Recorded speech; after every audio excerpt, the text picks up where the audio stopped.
ಕಲ್ಲಿನ ಗುಂಡಲ್ಲಿದೆ ಕೆಂಚರಾಯನ ಮಹಿಮೆ. ಕಡೂರು ತಾಲೂಕಿನ ಸಖರಾಯ ಪಟ್ಟಣದ ದೈವ ಮಹಿಮೆಗೆ ಸೋಲದವರಿಲ್ಲ. ಬೇಡಿದ್ದನ್ನು ನೀಡುವುದರಲ್ಲಿ ಎತ್ತಿದ ಕೈ ಶಕುನಿ ರಂಗನಾಥನ ಬಂಟ ಕೆಂಚರಾಯ ಸ್ವಾಮಿ. ನಿಮ್ಮ ನೈಜ ಭಕ್ತಿಗೆ ಇಲ್ಲಿದೆ ಜಯ. ಇಷ್ಟಾರ್ಥಗಳನ್ನ ಮನಸ್ಸಿನಲ್ಲಿ ಬೇಡಿ, ಕಲ್ಲು ಗುಂಡು ಮೇಲೆ ಕೈಯಿಟ್ಟರೆ ಸಾಕು, ಸಿಗಲಿದೆ ಉತ್ತರ. ನಿಮ್ಮ ಕೆಲಸ ಆಗುತ್ತಾ ಇಲ್ಲವಾ ಎಂಬುದನ್ನು ಉತ್ತರಿಸಿದ್ದೇ ದೈವಶಕ್ತಿಯ ಕಲ್ಲುಗುಂಡು.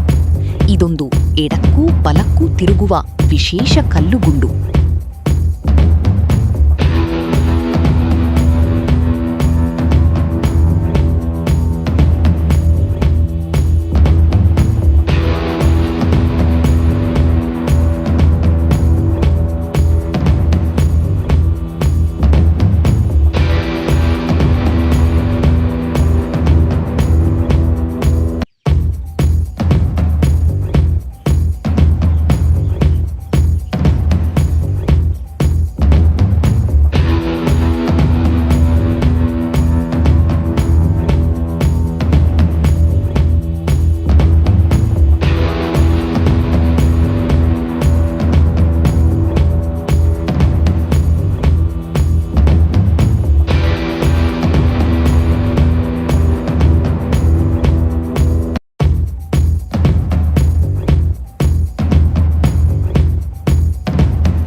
ನೀವು ಯಾವ ಕಡೆಗೆ ಅಂತ